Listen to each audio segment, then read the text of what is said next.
I know when I went through that phase and made all these angry demands at God, God didn't show himself.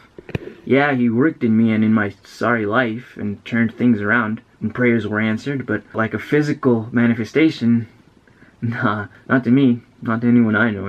Finally, I presumed the answered prayers were a matter of coincidence. It's okay to doubt. To be at church on Sunday and then have doubts throughout the week. But when you aren't experiencing Christianity to the fullest, you're gonna start missing a Sunday here and another there, and pretty soon we don't pray as much as we used to. And sometimes you agree with your Christian friends, sometimes you'll agree with your secular friends. It just depends who you're hanging out with at the moment. I've been there. You know, there's a reason they call it faith. And then to have your pastor or a parent tell you, oh, well, his Holy Spirit is here. Maybe that's not enough for you. And I regret to tell you that I can't physically bring Jesus to you. For him to say, well, here, place your fingers through the hole in my hand. I can't do that for you. But I will attempt to answer why I can't. Finally, right?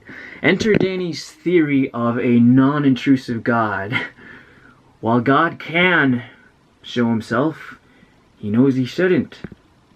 He knows he shouldn't because if he physically manifests himself into our physical world, it's everything that David talks about how terrible and awesome God is in the Psalms is going to happen, which is not good for Earth. God knows he shouldn't because if he physically manifests himself to our physical world, his presence will be a destructive force onto our evil world, an earth which has been cursed since Adam's original sin, because God's holiness in our realm of existence would even be a destructive force against our corrupting bodies, which are made of mere flesh and bones.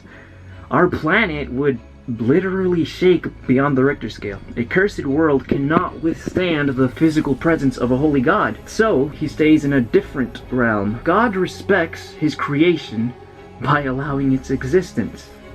He's up in third heaven, as Paul puts it, possibly, I don't know, like beyond outer space or somewhere, but in the realm divine. See, Jesus, God in the flesh, said that he had to leave, but his spirit will come down to earth. So yeah, it's God's spirit working in our lives, but God's physical location, where's he at? Where's he sitting right now? He's in third heaven. Now, Danny, wait a minute, you might ask. Are you saying that God is limited? Not at all. I'm saying that God must respect the physical chasm that separates earth and heaven. Otherwise, our physical begins to collapse, to crumble, to deteriorate. It's why God, in order to visit Earth, he had to be born into our physical world in a human form, the miraculous virgin birth. And that's why Jesus said, I am in the Father. I only say what the Father says. I and the Father are one.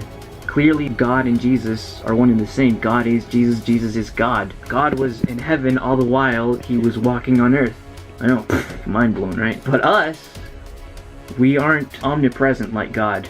So to be in heaven with God, we cannot have these perishable earthly bodies. Instead, we receive new glorified bodies. But Danny, what about God's voice? I just want to hear his voice audibly. Ugh, your theory doesn't cover that. Yes, it does. Sound, which is audible to us, is physical. When I snap my fingers, there's a vibration of molecules forming many waves of sound. So in my theory, or within my theory, even the voice of something that is purely holy would be destructive to our world. Remember in Moses' time, when God spoke to the Israelites? It was so terrifying that they all had to beg Moses to never have God speak directly to them again. Anyways, I hope that clears up a lot for you guys. Comment if you want more long videos like this one. And remember, blessed are those who have not seen yet and yet have believed. Peace. Shalom. I love Jesus Christ because I know Jesus Christ loved me first. Okay, so if you want more videos like this, just subscribe and you can ask questions in the comments. and I'll try to tackle those questions as best as I can biblically and from other sources that I picked up in life, I guess. I don't know. Bye-bye.